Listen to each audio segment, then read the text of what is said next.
Now we're in aquatic place again because this level is so much fun. Yeah. Question mark. This is probably one of the worst levels. Yeah, it's like visually it's really bland, and this is a part that's really dickish because of the camera. I'm dead. But yeah, you can't actually see down fast enough to see where the platform is to move yourself to it, so it's kind of luck. This time around, because I cocked up so stupidly the first time, I was like just waving the analog stick around madly, just trying to get it. But yeah, and we know how badly these characters perform in the air. Yeah, it's so hard to control the characters as they're falling. I'm not even sure why Blaze would be in an underwater base. I don't know, none of this makes sense. Like, to be honest, I'd rather have no story than a story that makes no sense and just throws you off. Yeah.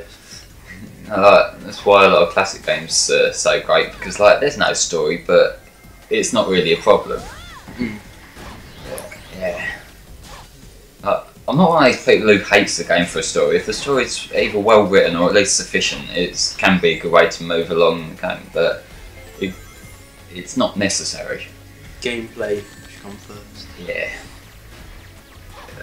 In a game like this where nothing works, I think as bad as the story is, it's the least of this game's problems. Except maybe green eyes. Yeah. The places. I've not seen that move before. No, I think that one, it tends to happen to me quite randomly, but I think it's if you hold the X button after you've mashed it a bit. It's one that I rarely use deliberately, but like if it happens, I just carry on with it and mash everything else out. Yeah, this part you don't have that silver ball thing, so you do have to do what I did with the rest of the game and just jump. But bear in mind that silver ball thing normally gets burst the minute you start moving. Yeah, it's not a problem. Yeah. More jumping. And this bit, you see me jumping around wildly here. This is just because of how bad the jumping controls are. I'm trying to get there, and I'm not sure what I was trying to do there. But I recorded this back in September. My memory doesn't work that well. More button mashing. But yeah. What else we got? And this is the part where Blaze's homing attack, although it normally works, I have very little confidence in it because of how fast it goes. And I'm not sure just how credible my fears are. It's like, I've never actually had it cock up on me that badly, so it's just more paranoia. Red? Yeah, because it's now dangerous. And it's one of these things where you have to mash up loads of enemies again. It's gone all like wet. You know the game Wet? Anyone? I haven't I've played heard it. of it. No, what sort of game? When you go like proper angry, everything goes red like this, and just like slice people up with blades and stuff. And cool. Yeah, it's Well, quite cool, unfortunately, this game isn't good, so doesn't have the same effect in this game. Mind you, Shadow the Hedgehog doesn't has a thing like that, but that's not a good game either. Although I do like the Chaos Powers in Shadow. Although the Chaos Control one is a bit out of place when you're trying to do a hero mission where you have to kill all the enemies, and yet the hero ability wishes you past all the enemies. But how ironic. it's not even ironic, it's just bad design. So, we've got another part and a half of this. What's the point in having those barriers made of glass? I don't know, especially when you've got the giant death robot that shoots right behind it. Whoever designed this base can't have been all that smart. I think this base was in the story, it's like the base that all these Soliana scientists were working in like 50 years before the present day. And so like, how did they navigate it? Yeah, exactly. How can scientists get about in it? Yeah.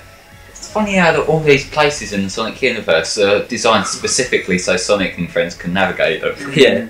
You can't just have a go at this game. All the Sonic games It's like in this. Sonic Adventure 2 when you're on the space arc. Yeah. And there happens to be all those rails there that Sonic and Shadow can go across. It's not as bad as Radical Highway though. How do normal people get to work? Yeah. How can you drive your car around them loop-de-loops? Anyway, now we're Maybe Omega. they run. Yeah. Now we're Omega, and who needs level design? Oh God. I do play some of this level, but the only reason why I actually play the level is I forgot which bit I need to go to. So like, I get to a point where I lose confidence that I know the way, so I start following the level just so that I know where to go.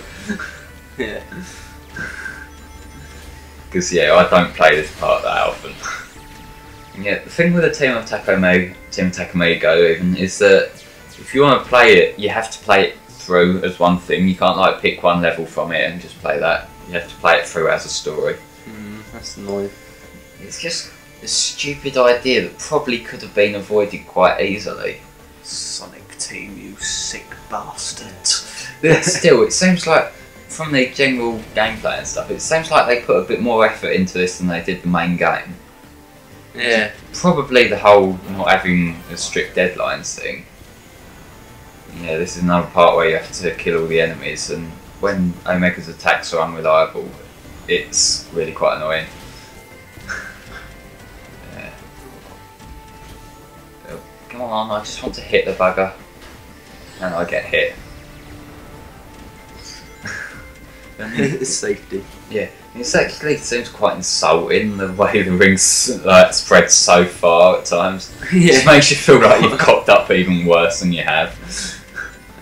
But that's not as bad as in Sonic 4, because like they borrowed the rush ring physics from that, where each time you get hit, they gradually get spread further, which makes the final boss in Sonic 4 Episode 1 damn near impossible. I'm going off topic, aren't I? I didn't even realise that in Sonic 4. I played it on like iPhone and stuff. I've played the Like- iPod and iPhone version of Sonic 4 Episode 1, and I just can't control it with these stupid touch controls. Yeah, it's a bit weird, but He's tapped into his invisibility mode. Yes. But I'm one of them people who I need to have traditional control schemes just because that's what I've got used to. So like somebody who picks up like an iPhone as their first video game system would probably be much better at it than I am. I'm alright. I don't mind the iPhone controls too much. It's alright. Probably would for an Xbox controller though. Yeah, I do quite like Sonic 4. Although it's got a lot of problems with it, it's still an enjoyable game. I quite like Sonic 4. Yeah. I think Episode 2 is a great improvement over Episode 1 in terms of like the physics. But What I feel sorry for though is with the iPhone.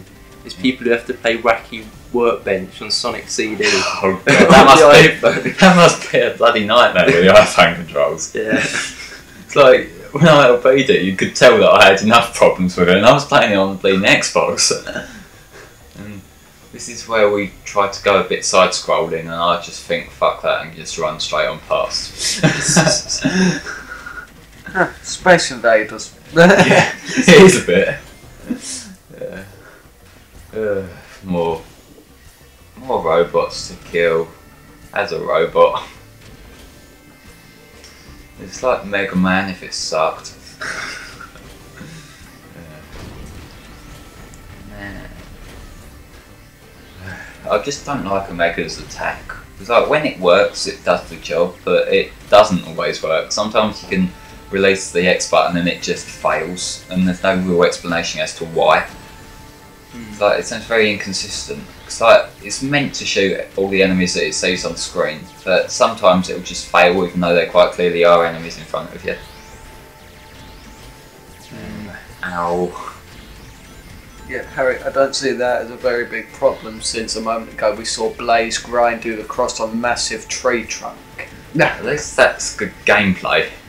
The fact that I'm grinding on a tree trunk, it doesn't ruin the fact that I'm playing a game. This does. Come on, just kill them already, classmate. Who's in testing thought that Just killing like 20 enemies in a row would be fun gameplay. And the minute you think you're done, more spawning. It's annoying. The person who came up with Silver's head design. Yeah. No, because people on Weed are normally funny and they're not boring. Fall in. Whoa. Yeah, but they're easily pleased. There's a robot. It's jumping. Guys. Killing 20 enemies. Oh my god, they're red. Hey guys, I made a game. Yeah, now it's Dusty Desert out of the way, thank you. Those robots were red. They're different. Originality!